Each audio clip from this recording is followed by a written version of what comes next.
Salutare oameni și bine am găsit la un nou episod pe canal. Astăzi vom verifica că mai mult n-ai ce să faci. Noul Battle Pass de la Test Drive Limited Solar Crown, cel mai trist Battle Pass pe care l-am cunoscut. O să mă plâng foarte mult acest video, aș putea zice că va fi un rant, pentru că n-am întâlnit niciun joc de racing care să mă enerveze atât de tare. Și cu toate că au făcut un mare patch în care AI-ul trebuia să fie rezolvat și să fie mai domol, mai puțin agresiv și mai puțin rubber banding și să fie imposibil să-l bați, n-au făcut nimic. Chiar să încep cu plângerile, le-a luat 2 zile să fac o mentenanță. Au zis că încep la ora 8 dimineața, au terminat-o la 10 seara, parcă au pornit serverele din nou și au pornit. Puteai să intri în free roam, dar nu puteai să faci nicio cursă. Aceeași problemă de servere, cu timeout, cu error, cu aia. Bă, nu se poate, mă, stai... Abia a doua zi au pornit cursele, deci a pornit Battle Pass-ul în ziua 1, dar de fapt n-a mers, abia în ziua 2 a mers. Adică, nu înțeleg, e o mizerie. Calendar, nu, aici, Solar Pass. Bun, deci, începem cu un sticker. Deja am început foarte prost. Foarte prost. Chit că e stickerul de la Solar Crown. Faptul că stickerul ăsta nu l-au făcut legendar și îl considera uncommon, bă, e penibil. Asta e prima chestie care m-aș fi plâns eu, dacă eram angajatul lor. Cum poți să faci logo-ul tău uncommon și nu legendary, măcar epic? E verde, e cea mai meh. Bun. Aceeași roată, altă culoare, o pereche de ochelari în care, cred că doar... Vreau să zic numele, dar o să mă abțin să zic numele. O cântăreață faimoasă ar purta-o. Un emote rar. 50.000 de credite, echivalentul la banii care iau de la Clash, de la Clan în fiecare zi. O meh. Aceeași model de roată, altă temă de culori. Vopsea de mașină, un alt emote. Un alt sticker, mă rog, vopsea. O pereche de ochelari de gold Harry Potter.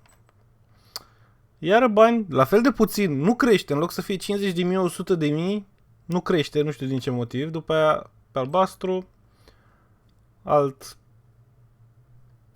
Aș vrea să știu și ce scrie acolo în dreapta jos. Nu vreau să scot telefonul să dau pe Google Translate cu camera și să văd ce scrie acolo în dreapta, în chineză, în japoneză, în ce limbă aia, nu mă interesează.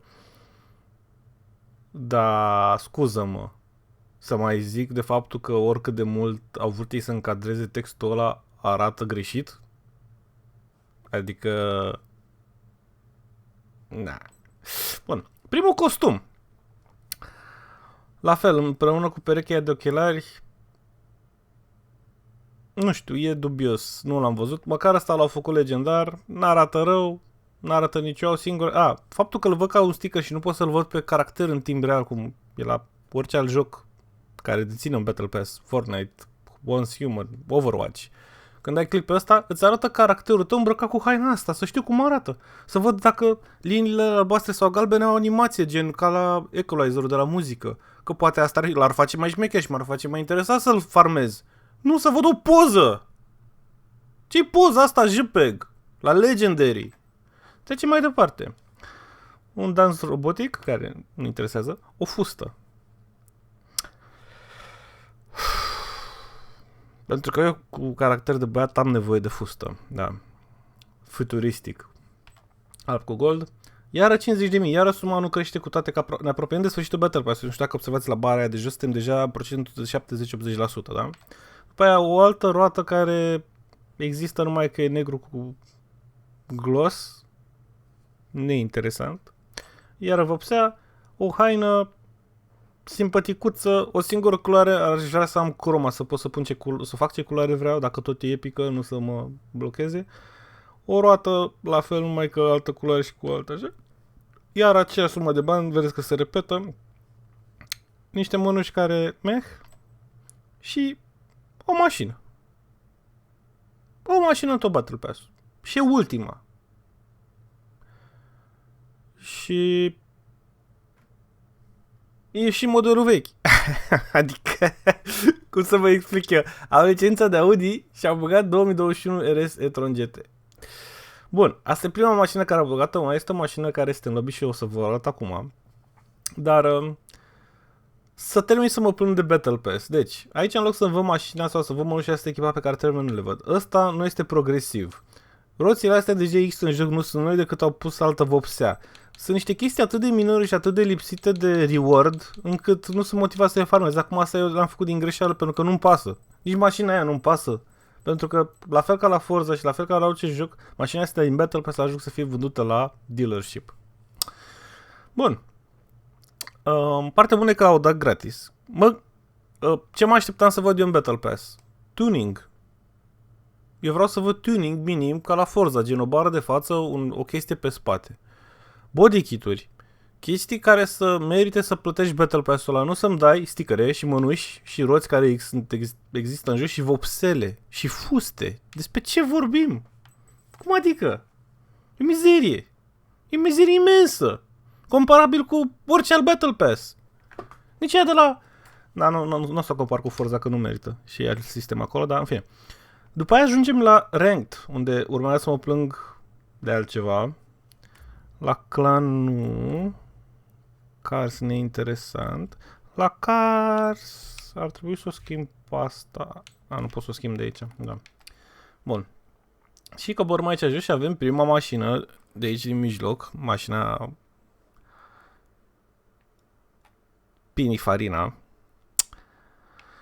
În care ar fi o colaborare cu cei de la Ferrari. Deci, în teorie, pentru că în momentul de față mașina asta nu apare în niciun showroom să poți să o cumperi. Deci nu pot să mă duc, să zicem, cum s-ar zvoni, când va fi mașina asta disponibilă la părți și nu mă va mai fi ca reward exclusiv, care apare aici la Ferrari. Nu cred. Personal, nu cred. Mai ales că acum nu apare. Sunt două locuri jos acolo, vedeți? Și aparent poți să adaugi puncte de ale jos acolo. Adică nu e blocat la... Uite, de exemplu, la ăștia de la German, unde ai găsit audio, are două, vezi? Au doar două opțiuni. Aici au trei, deci mai pot adăuga puncticele de aia, dar aici e o chestie de licențe și faptul că mașina aia n-are în ce showroom să apară decât la Ferrari și știu că posibil să nu apară la Ferrari din motiv de licență, tu n-ai Action House, n-ai cum să-ți vinzi mașinile, n-ai cum să o achiziționezi. Deci, practic, ce fac? Dacă nu farmezi mașina asta, nu primesc? Să nu mai zic cum primești mașina asta ca reward. Deci, sunteți pregătiți moral? Aici mi s-a blocat creierul și m-a enervat. Pentru că, în primul rând, vezi asta, cu greu te duci și toată lumea m-a uitat și la TV, face asta. Și nu face nimic. De fapt, face ceva. Dar orice om normal la cap face chestia asta și vede că nu se întâmplă nimic. Dacă te dai mai în spate și apeși, apare ăsta. Mie mi-a luat 2 încercări să văd chestia asta, pentru că nu știi cât de departe merge chestia asta. Ce vrei, mă? Nu vreau, mă, challenge, lasă-mă așa. Și aici cum ar veni e mașinuța asta cu... care se poate obține doar din Solar Court League, adică ranked, dar la finalul sezonului. Deci trebuie să farmezi ranked-ul, să câștig, ca să primezi mașina asta exclusivă. Și am zis, bă, deja eram sceptic, pentru că știu cum a funcționat, știu cum intră playerii la cursele astea, pentru că nu e un sistem de matchmaking inteligent, nu merge cross-platform, nu poți să joc cu cei pe consolă, deci automat sunt restricționat de regiunea mea, apropo. Poți să joc doar cu cei din Europa, în cazul meu. Ceea ce e ok, dar dacă ai fi blocat pe altă regiune, de exemplu, e rău. Și aici ajunge la problema cu ranked. Aici sunt cursele de rank. Bun? Da. Și așa a fost și un eveniment cu Citroen 2CV. Nu interesează pe nimeni. Orice curs alegi tu de aici. Hai să merg să vă arăt. Hai să schimbăm și mașina.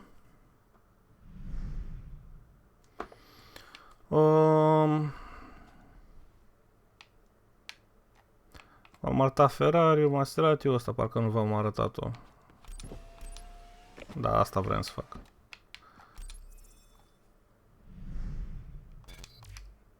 De ce selectez ce mașină să fie în garaj? Uitați cât de contraintuitiv e. Am vrut să selectez să plec cu ea, da?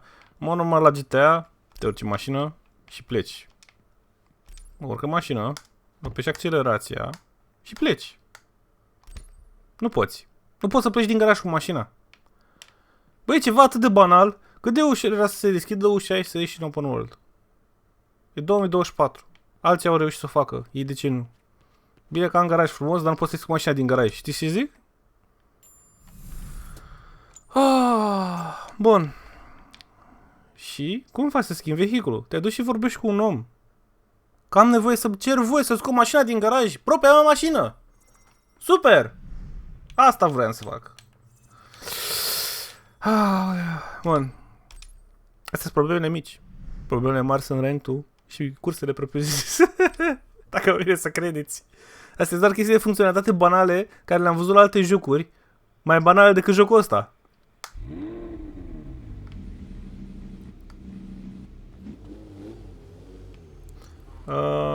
Mi-am adus aminte. O secundă. Să-mi pun la audio aici. Assist. E pornit streamer modul. Bun. Așa. Deci... încă o chestie penibilă. Bă, penibilă. Deci a scos update-ul, patch-ul. Au scos Solar Crown, Battle Pass. Vă place? Acest Void? Cum să nu pui la news nimic? Bă, ai lansat un Battle Pass. Fă reclamă la el. Pune poză. Sau un sticker. Haha. În care se zice am lansat Solar Crown, cumpără-l. Asta e, nu poți, că e gratis. Am lansat Solar Crown, intră și farmează. Nu știu, ceva. Nu lași gol. Cum să lași gol?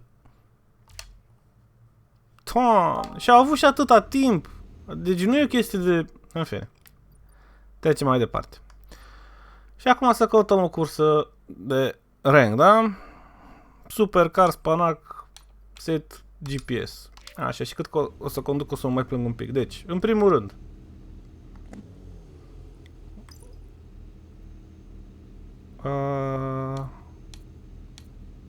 Cum făceam? Roof. Față de Forza și multe alte jocuri, îți blochează viteza la ceva. Asta poți să dai 200 la oră ce se decapotează mașina. Ar trebui să se rupă, să explodeze. Niciun stres.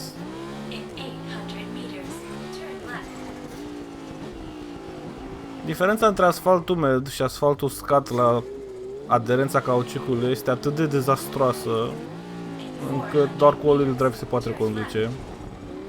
Pur și simplu intră în drift în permanență. În momentul de față pe asisturi sunt 25% cu 25%. Dacă nu frânai, treceam! Idiotule! S-a simțit el... I-a spus sistemul de la Tesla după stâmp, frânează că intră fraierul în tine. Dacă era Tesla, accelera ca să nu intru în tine. Dar el a frânat, că a simțit detecție de coliziune. De la o distanță în care putea fi evitat. Incredibil de prost aiul. Bun, asta odată. Doi la mână, să vorbim despre aceste mini-borduri care mi-au scos niște pere albe atât de tare încât am vrut să rup controllerul. La fel, când lovești cât un stâlp sau un ăsta te înfurnează atât de mult încât îți vine să spargi ceva. Mi pare că am de luat aici ceva. Și astea de obicei sunt ușoare, da, uite.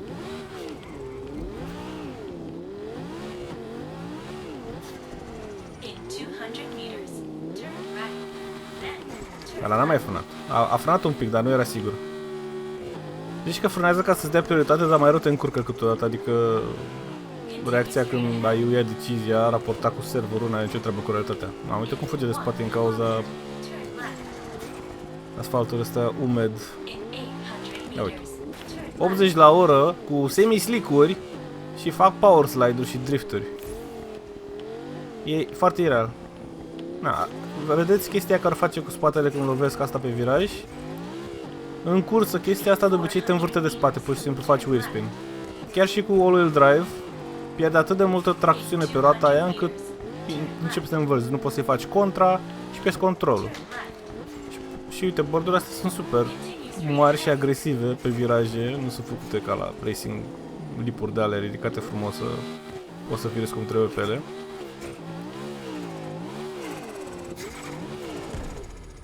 Bariere indestructibile, pentru că în Forza astea se distrug. Ca așa au fost gândite să se distrugă, nu să te oprească. Barierele astea lovite cu o viteză mai mare de 80 la oră chiar se lovește, se ridică spatele, se urcă spatele mașinii pe asta și până la un moment dat te aruncă peste balustradă, ceea ce și nu contează viteza aproape, adică poți să te lovești cu 40 la oră și... Ați văzut cum s-a ridicat, da? Este puțin spus horror și enervant, dar na. Încă o chestie, unghiul, la orice mașină, unghiul de bracare, unghiul de întoarcere este penibil de mic, este deranjant, dacă vrei să încerci să conduci relaxat, să te plimbi. Sunt viraje care nu poți să le iei, pur și simplu trebuie să dai cu spatele. Pentru că, și nici măcar nu e ca la alte jocuri, de exemplu la GTA, dacă te uiți din unghiul ăsta, sau la Forza, unghiul e atâta, dar mașina se simte vizual că virează mai mult.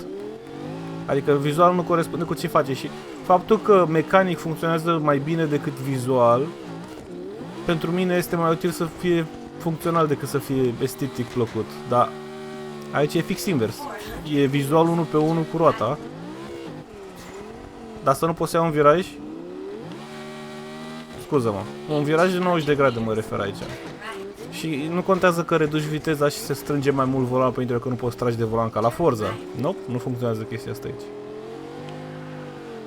Bun, și am ajuns la cursa Ren, care am nevoie să fac calificări. Apropo, sunt la cursa 2 sau 3 din 5 ca să mă calific. Să-mi fac calificările. Nu? Stai, vreau să schimb mașina. Să jucăm cu Jaguarul. Bine, o să jucăm, sunt comic. Nu o să jucăm. O să stăm și să vorbim. Și aici suntem. Și acum vrei spre pe și uite, mi-a găsit un player. Acum. Aseară am stat jumătate de oră la o cursă. Alaltă seară am schimbat 3 curse de ranked. Nu mi-au găsit niciun player tot așa câte jumătate de oră. Practic nu poți să joci ranked. Mi-au intrat 1 sau 2 oameni în timpul cursei și nu s-a întâmplat nimic pentru că și-au dat disconnect când au văzut că pierd. S-a pus win pentru mine. Dar am jucat... Am stat jumătate de oră ca să joc 20 de secunde sau 30 de secunde. Adică pe primele 3 viraje, după ce a făcut o greșeală în care și-a dat seama că nu mai poți să recuperezi, a renunțat și a dat disconnect. Și încă o diferență foarte mare, mașinile all-wheel drive, dacă pui traction control la 75%, îți restricționează atât de mult cum îi spune, accelerația, încât pur și simplu mașina ta devine mai lentă. Am observat asta și la Ferrari când am făcut niște curse cu AI-ul în care cu taxa pe 25% reușeam să fiu mult mai rapid decât cu 75 sau 100% ca să mă ajute pe viraje, pentru că pe tracțiunea de spate cu 2500 de cai și în Forza e o problemă. Ăla cu Lamborghini, în teorie, în linie dreaptă mă bate. Văd că în schimb se ține după mine destul de bine. O joc și eu un pic safe, că na. Uite, vezi cum s-a lovit de parapetul ăla? Aia mi-era teamă. Și te înfrânează destul de mult cât un parapet ăla. Aici se ridică, pierzi tracțiune. Mulțumesc.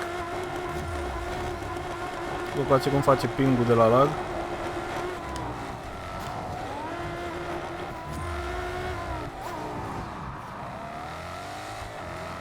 Și când ieși în afară, apropo, cum ați observat, tracțiunea cauciucului pe iarbă, orice altceva în afară de asfalt, este atât de rău încât nu mai poți să recuperezi. Pur și simplu ai pierdut, ce-a făcut ăla cu a pierdut cursa. Dacă eu nu fac nicio greșeală acum, majoră, gata.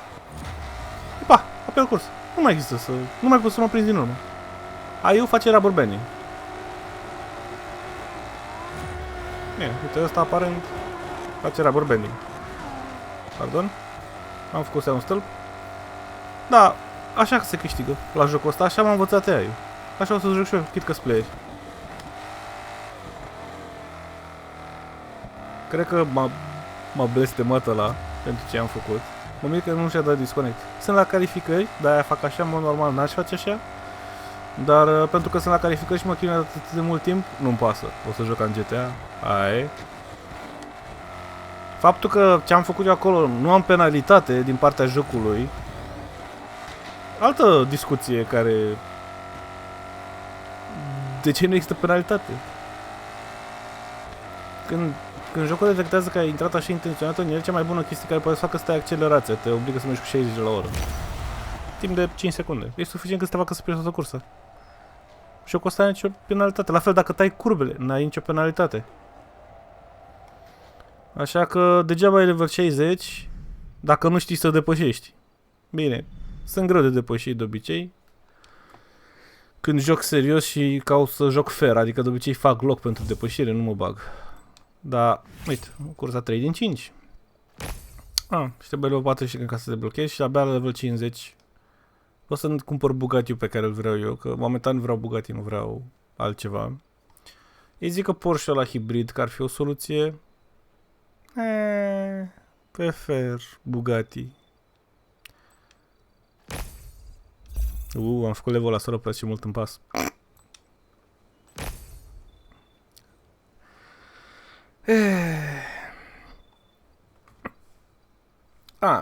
Și s-a mai plâns cineva de ceva și da, e enervant. Deci avem XP de reputație, XP de Solar Pass și mai avem și XP de Club. Avem 3 XP-uri diferite.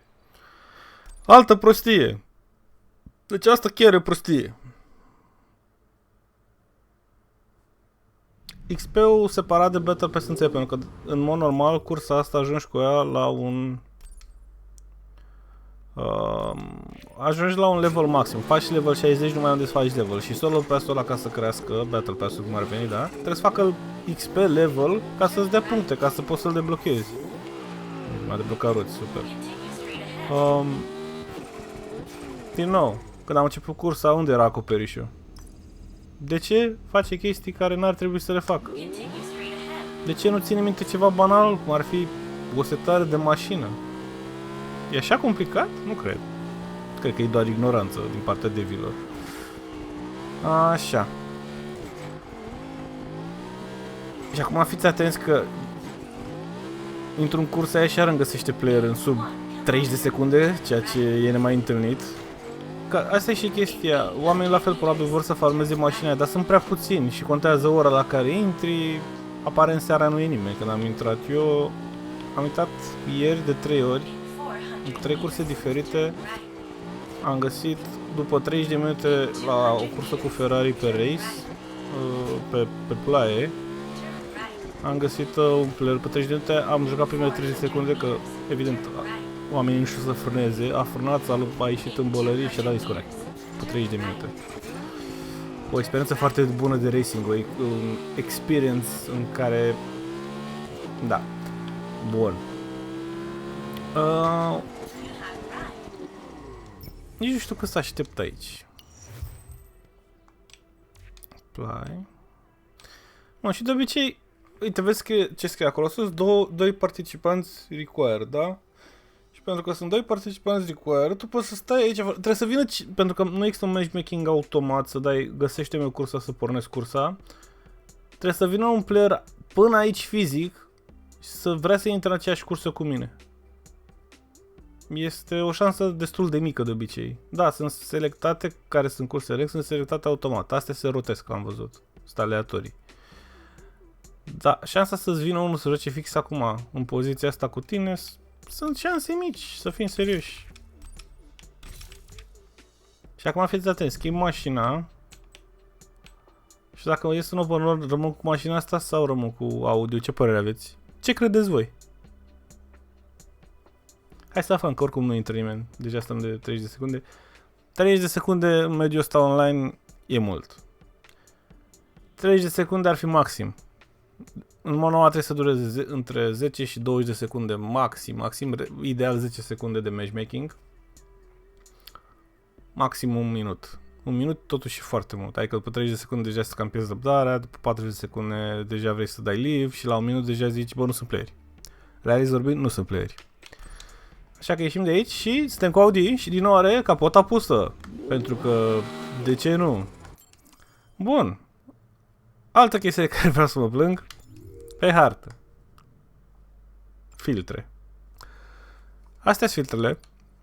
Deci aici sunt tot ce ține de stores, aici sunt cursele și jos sunt playerii și others. Și aici la races aș vrea să am opțiunea să văd care sunt cursele. Să închid un pic filtrul ăla. Deci când ai câștigat o cursă îți apare așa, îți apare aripile alea, să zicem, stânga-dreapta, frunzele alea sau ce vor ele să fie, că ai luat gold, că ai luat locul 1, ai gold, bronz și silver, da? Așa știu că am făcut cursa. Asta este chestia vizuală care mă ajută să-mi dea seama, am făcut cursa asta, am făcut cursa asta, e ușor de filtrat vizual, bun. Dacă apare așa, n-are nimic, X-ul ăla e pentru că n-am mașina Corvette 7.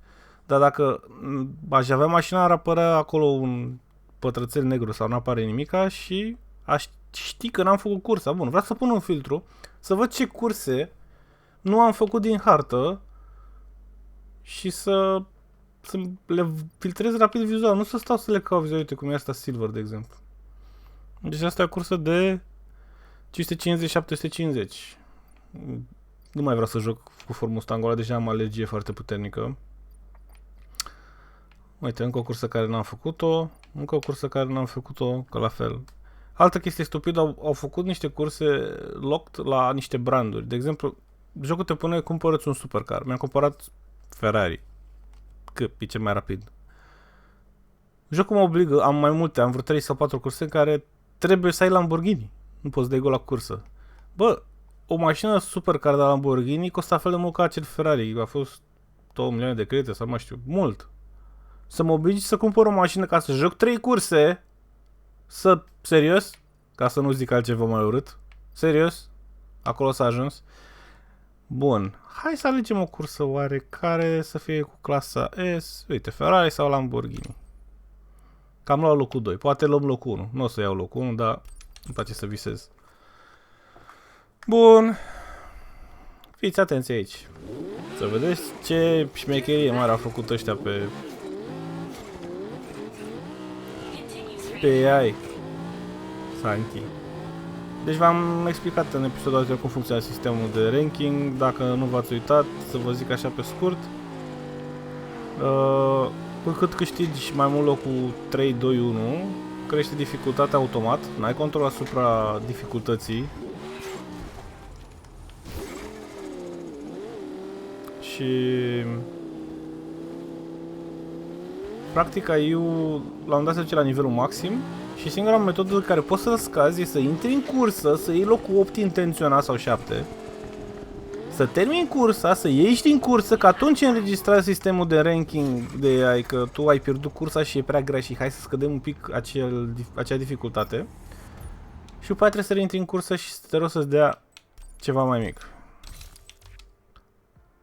Chestia asta durează prea mult și e foarte enervant. Deci acum suntem cu mașina, e nota care trebuie din 900 maxim 899 și să-i dăm drumul cu ea. Și acum, nu știu dacă îmi dă ce mai dificil sau mai jos cu un level. Oricum ar fi, am descoperit că amândoi sunt la fel de rău, la fel de agresivi, la fel de imposibil de bătut. După ce a devenit poziția, după ce a luat locul 1, devine ca la Forza, se duce atât de mult în fața ta încât e imposibil de prins. N-ai cum, e mecanic imposibil. Ei practic au un magnet, au mai multă aderență ca tine, accelerează mai agresiv, sunt faze în care mă împing de la spate atât de agresiv încât pare că au cheat-uri. Da, uite, asta e experience, e cea mai mare, uite. Așa pleacă all-wheel drive-ul, aia nu e o problemă.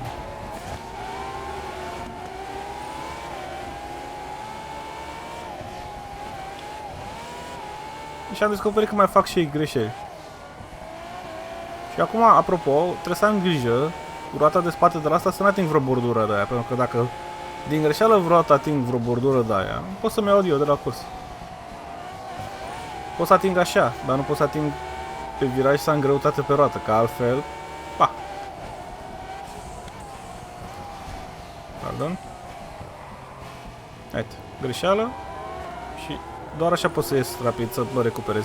Și aici încă e bine, de obicei mă duc în bălării rău de tot acolo. Mi-am adus aminte de cursă.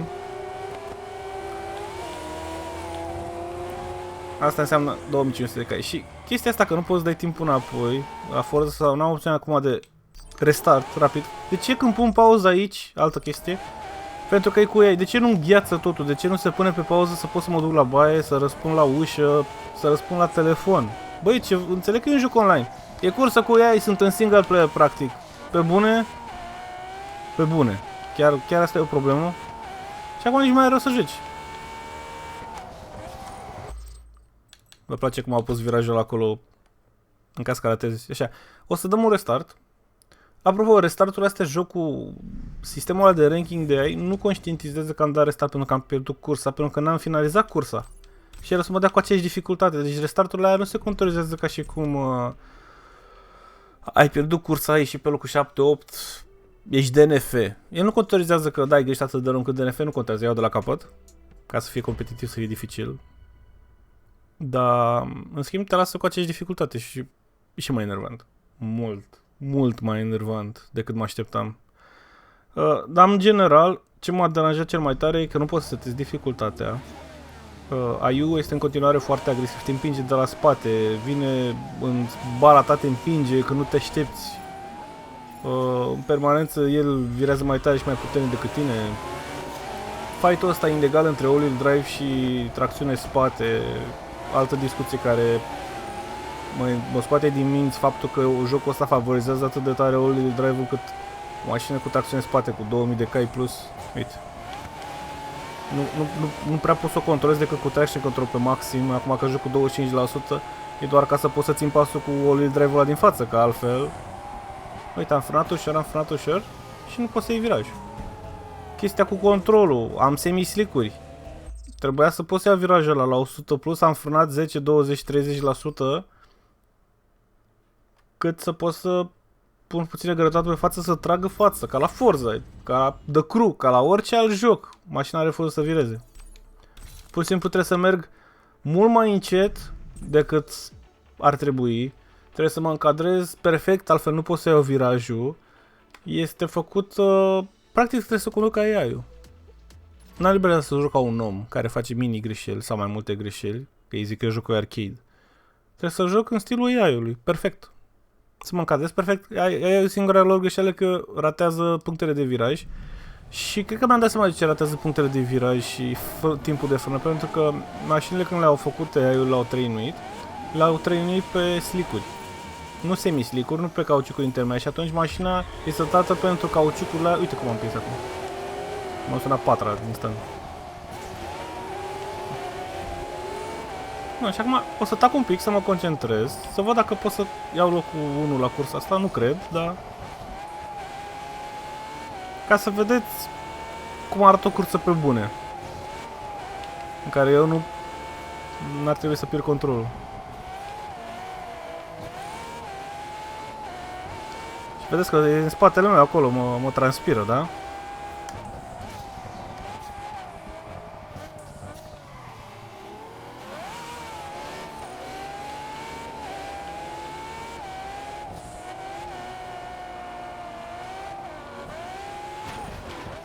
Card. Gata. Vă prinde din nou. Uitați-vă cum vine în spate.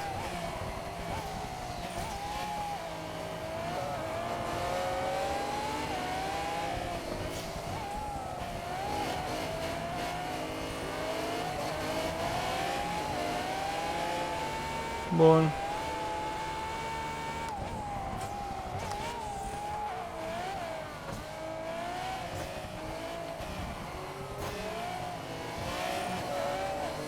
Aici all-wheel drive accelerează atât de bine pe fazele astea încât eu n-am cum să țin pasul cu el. Face și el wheel spin pe aici, nu mă înțelegeți greșit, dar uite-l.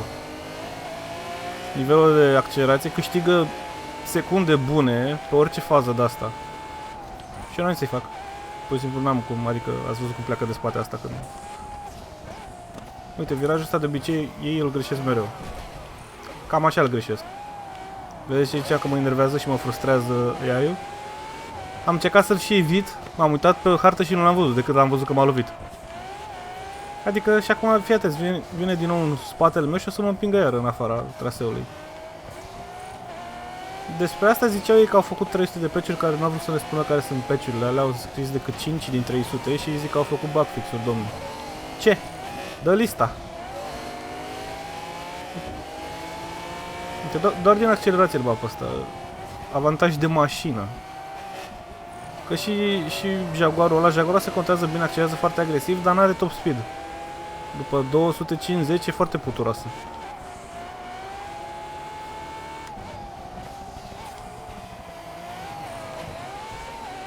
Uite, iar a greșit eu. A dat restart. Deci face greșeli, dar... Aici, asta e și problema. Orice micro greșeală care o faci, că e o bordură de aia, că te lovești de un gard, te depășești aia și mai poți să prinzi din urmă. Nu mi se pare fun, nu mi se pare tolerabil. La fel că faptul nu poți să setezi dificultatea aia este foarte enervant.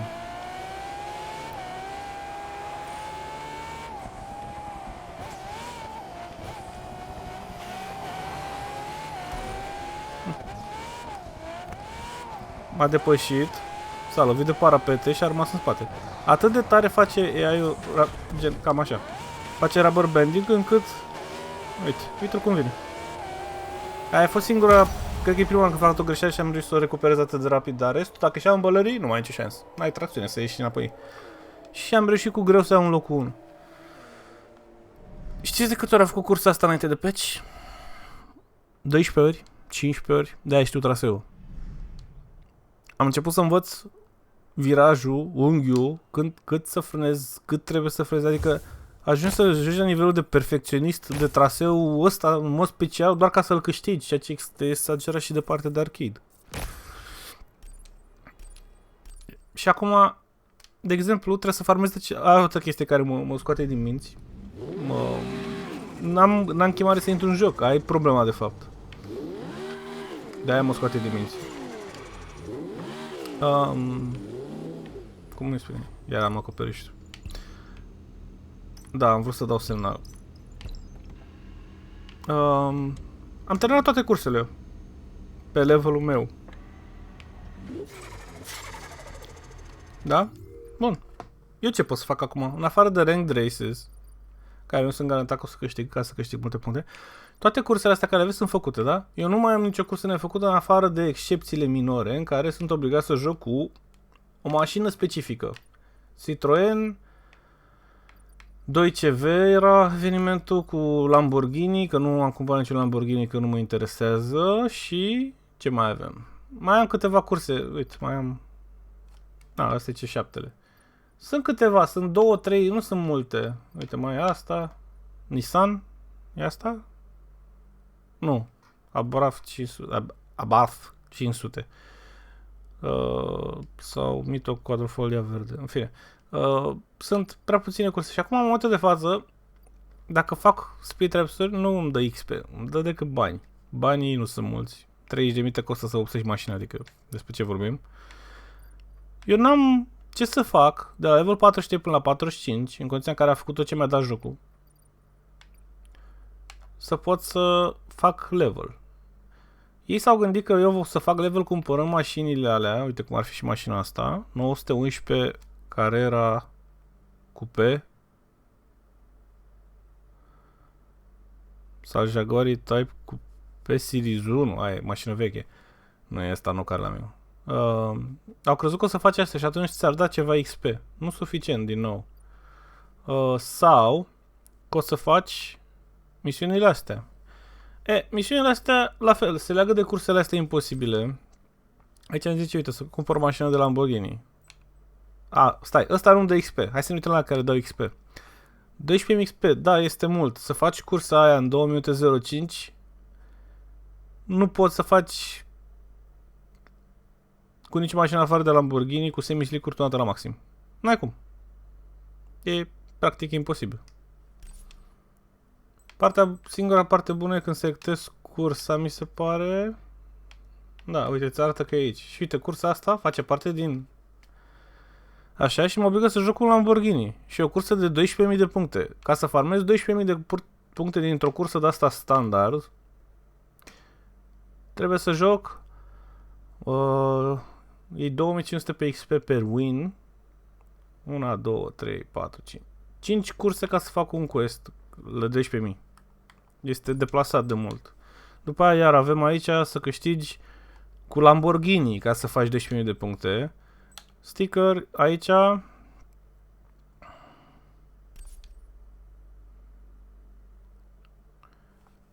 View over the Pacific 7 Captain with a manufacturing in this race. Din nou, trebuie să joc cu Lamborghini, nu cu Ferrari.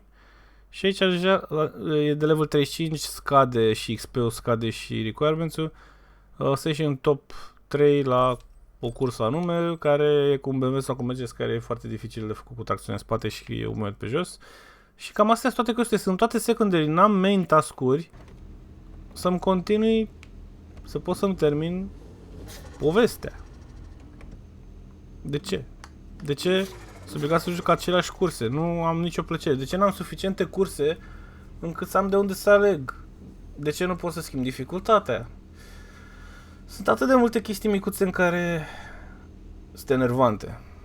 Sunt foarte enervante. În special AI este atât de enervantă încât nu îmi doresc să intru în cursă, prefer să fac free roam. Dar vreau să fac level 50, să pot să deblochez Bugatti-ul, să pot să-mi cumpăr mașina. După ce deblochez mașina, ce să fac? Nimic. O să fac niște curse. Azi ziceau mulți player care au ajuns la level 60, care e levelul maxim. După ce ajungi la level 60, termin Solar Pass-ul. N-ai motiv să intri înapoi în joc, nu te cheamă nimic înapoi. E foarte meh. Da, uite, și aici îmi trebuie level 50 și eu vreau Bugatti-ul ăla din dreapta jos, 2019, care e cel mai nou. Bugatti Sport 110 ani Edition, așa, e 13.000 de credite. Apropo, încă nu ni s-a oferit reward-ul pentru lansarea proastă, nu ni s-a oferit creditele, nu ni s-a oferit bani, mașini, nimic. Cred că sunt și ei conștienți că așteptarea de compensare pentru lansarea proastă care au avut-o, reward-ul care trebuie să-l ofere, trebuie să fie cel puțin o mașină sau cel puțin o sumă de bani suficient de mare. Și am mai făcut ceva de la patch-ul nou. De dealerul de Ford. N-au dealer de Ford, corect. Au dealer de American Muscle Car, sau cum spune că îi zice. American, asta? Da. Au scumpit prețurile la mașinile astea două, mai multe. Da. Găsiți o listă pe net. Mașinile astea erau 2.500.000. Le-au făcut 500 și 400 și asta prima nu era 4, era vreo 1.800. N-am înțeles de ce. Și din nou, de ce aș lua o mașină din 2016 când pot să iei una din 2021? Bine. Sper să fie diferență, măcar la interior, dacă la exterior nu e. Dar cam atât pentru episodul de azi și despre rentul de test drive. Foarte multă lume este dezamăgită, inclusiv eu. În continuare au probleme măricele, zice eu. Faza cu bordura cu roata nu se va rezolva. Faza cu PES-ul, să ai un PES atât de slab și să mă uit aici în Void, e ceva rău de tot, nu știu cum aș putea să trec peste. Ar trebui oricum să facă ceva să nu mai existe spațiile astea libere și să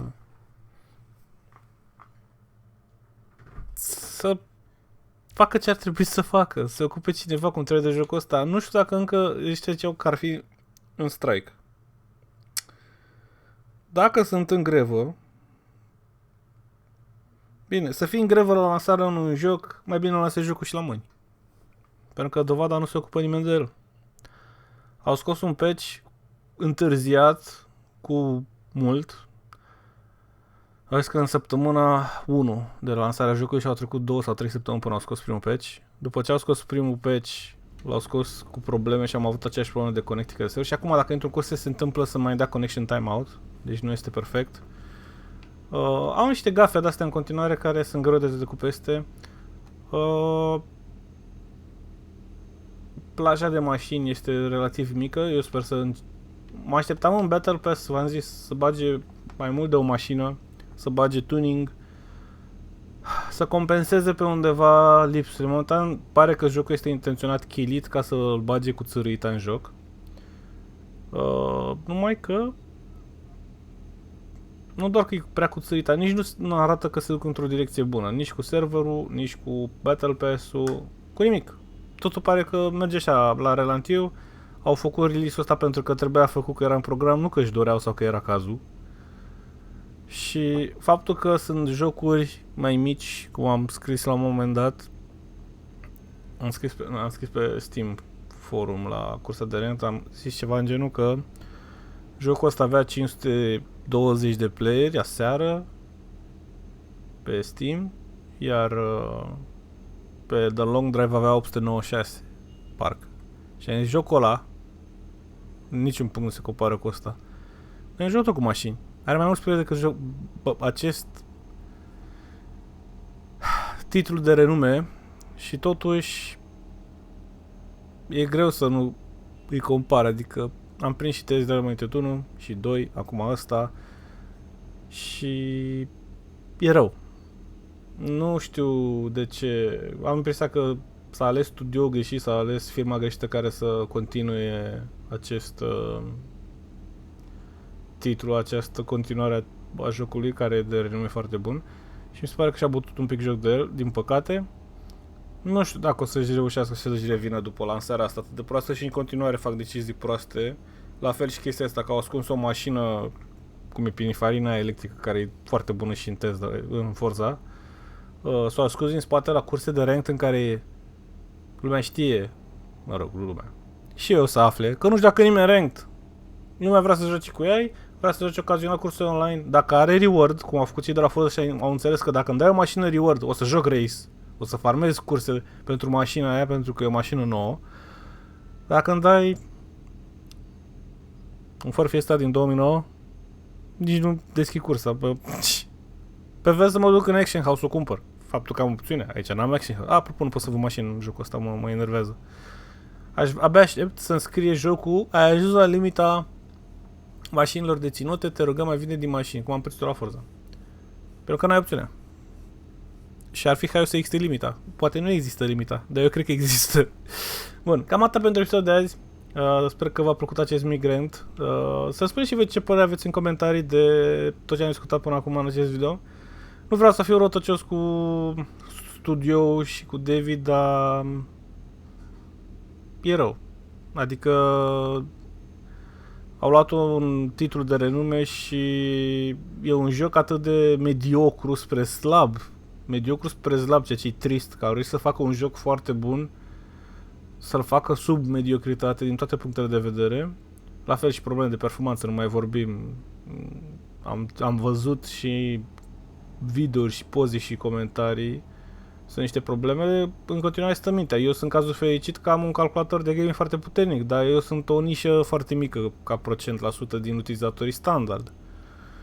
Deci faptul că cineva cu un 3070, 2070 se chinuie teribil să-l joace la 60 de FPS, cu grafica asta mediocră, GTA arată mai bine aici, în momentul de față, nu ca mașina, exceptă mașina, vizual, textura la bară, la stâlp, la clădirea asta, GTA arată mai bine.